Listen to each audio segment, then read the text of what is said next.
Hello और welcome. आज ना हम बिजनेस की दुनिया के एक सबसे फंडामेंटल सवाल को टैकल करने वाले हैं। आखिर एक कंपनी का असली मकसद, उसका अल्टीमेट गोल क्या होता है? सिर्फ मुनाफा कमाना या फिर कहानी उससे भी कहीं आगे जाती है? चलिए इसको आसान भाषा में समझते हैं। तो सबसे पहले एक सीधा सा सवाल, अगर किसी से भी पूछा जाए कि भाई एक बिजनेस का मेन गोल क्या है, तो ज्यादातर लोगों का जवाब क्या होगा? सोचिए। ऑफ कोर्स ज्यादा से ज्यादा प्रॉफिट यानी कि मुनाफा कमाना। और ये जवाब गलत बिल्कुल नहीं है, पर सवाल ये है कि क्या ये पूरी कहानी है? ये रहा आज का हमारा गेम प्लान। सबसे पहले हम पुरानी सोच को समझेंगे कि बिजनेस का मतलब सिर्फ प्रॉफिट है। फिर हम देखेंगे कि इस सोच में क्या क्या कमियां हैं। उसके बाद एंट्री होगी एक नए और ज्यादा पावरफुल कॉन्सेप्ट की, जिसे कहते हैं वेल्थ मैक्सिमाइजेशन। फिर हम रिस्क और रिटर्न के इंपॉर्टेंट कनेक्शन को समझेंगे और आखिर में ये देखेंगे कि ये सारी चीजें मिलकर एक कंपनी के बड़े डिसीजंस को कैसे शेप करती हैं। तो चलिए शुरू करते हैं।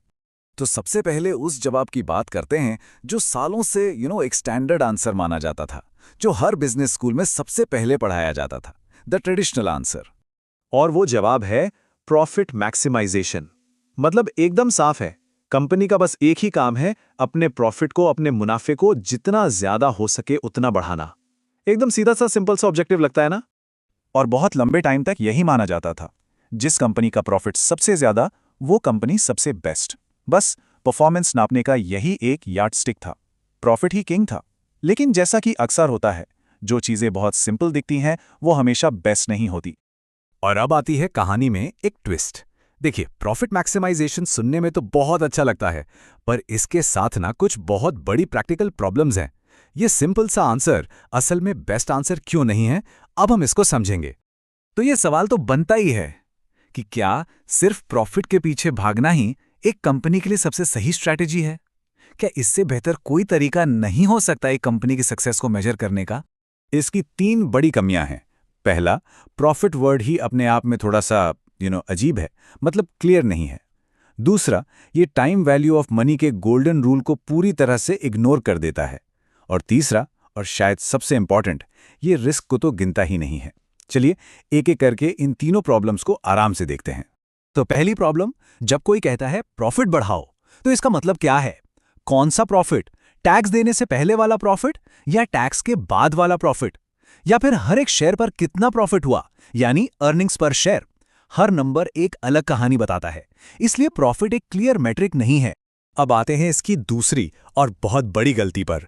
प्रॉफिट मैक्सिमाइजेशन इस सिंपल सी सच्चाई को भूल जाता है कि आज हाथ में जो 100 रुपए हैं, वो एक साल बाद मिलने वाले 100 रुपयों से ज्यादा कीमती हैं। क्यों? अरे क्योंकि आज मिले पैसों को आप कहीं इन्वेस्ट करके उस पर और पैसा कमा सकते हैं। इस कॉन्सेप्ट को कहते हैं टाइम वैल्यू ऑफ मनी। पर प्रॉफिट मॉडल में आज के 100 रुपए के प्रॉफिट और एक साल बाद के 100 रुपए के प्रॉफिट को बराबर माना जाता है, जो कि एक फंडामेंटल गलती है। और तीसरी, सबसे बड़ी प्रॉब्लम, ये रिस्क को पूरी तरह से नजरअंदाज करता है। सोचो जरा, आपके सामने 2 प्रोजेक्ट्स हैं, ए और बी। दोनों से 10 लाख रुपए का प्रॉफिट आना है। अगर आप सिर्फ प्रॉफिट देखते हैं तो दोनों एक जैसे लगेंगे, है ना? लेकिन अगर मैं बताऊं कि प्रोजेक्ट बी में पैसा डूबने का रिस्क बहुत बहुत ज्यादा है, तब आप कौन सा चुनेंगे? Obviously project A. Profit maximization model risk के फैक्टर के लिए अंधा है, वो इस फर्क को देख ही नहीं पाता। तो इन सारी प्रॉब्लम्स का सॉल्यूशन क्या है?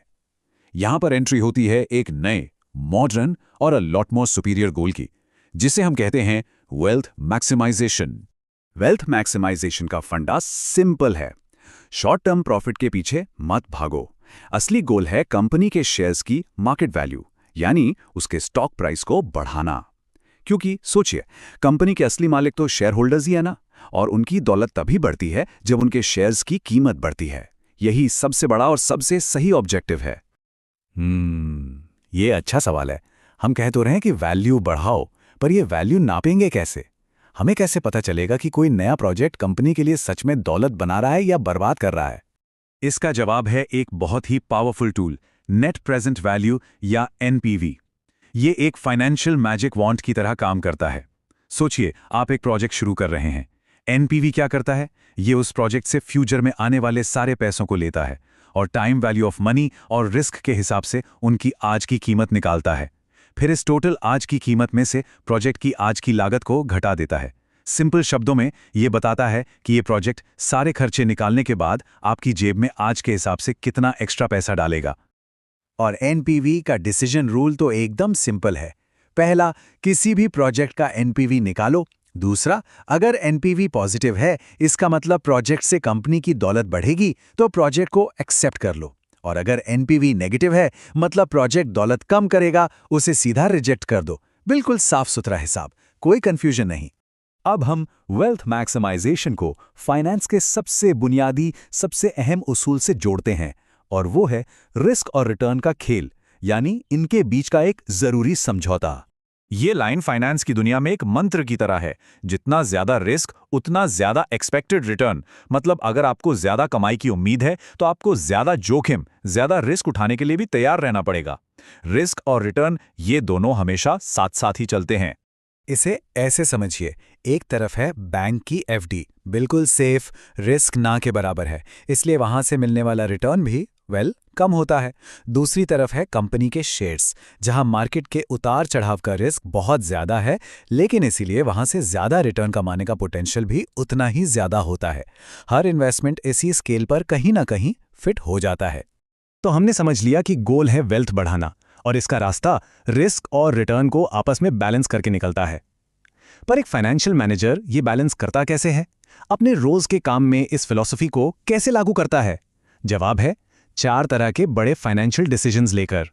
ये है वो 4 पिलर्स जिनके ऊपर फाइनेंशियल मैनेजमेंट की पूरी इमारत खड़ी है।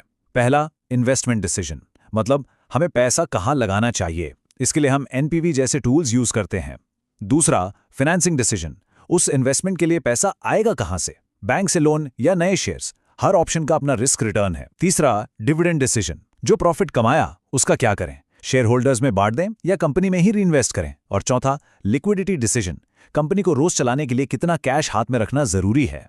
और सबसे जरूरी बात यह है कि इन चारों फैसलों का आखिरी मकसद बस एक ही है, शेयर होल्डर की वेल्थ को मैक्सिमाइज करना। और यह होता कैसे है? हर फैसले में रिस्क और रिटर्न के बीच एक अक्लमंदी वाला, एक सही बैलेंस बनाकर। यही पूरे फाइनेंशियल मैनेजमेंट का निचोड़ है।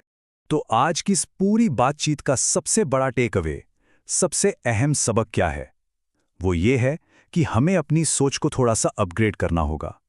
प्रॉफिट इंपॉर्टेंट है, बिल्कुल है, पर वो मंजिल नहीं है। वो मंजिल तक पहुंचने के रास्ते का एक हिस्सा है। असली मंजिल है वैल्यू क्रिएशन। तो मैं इस चर्चा को आपके लिए एक सवाल के साथ खत्म करता हूं। अगली बार जब आप किसी कंपनी के परफॉर्मेंस को एनालाइज करें, तो सिर्फ उसके प्रॉफिट नंबर पर मत रुकिए, उससे एक ज्यादा गहरा सवाल पूछें। इस साल इस कंपनी ने अपने शेयर होल्डर्स के लिए कितनी वेल्थ क्रिएट की? यही वो सवाल है जो एक आम इन्वेस्टर को एक स्मार्ट इन्वेस्टर से अलग करता है। इस पर जरूर सोचिएगा।